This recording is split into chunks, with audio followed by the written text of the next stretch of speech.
Russia's brutal war against this beautiful democratic country is a gross violation of international law.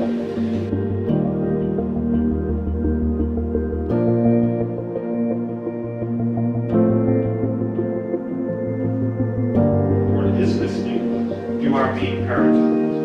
A war intended to crush and fragment a people has instead made you stronger, more united, more convinced of your identity and place in the world, your language, your culture, your European vocation. The world has been humbled by the strength and resilience of the people of Ukraine. As your anthem says, the glory and freedom of Ukraine has not perished yet. As far as I'm concerned, it never will.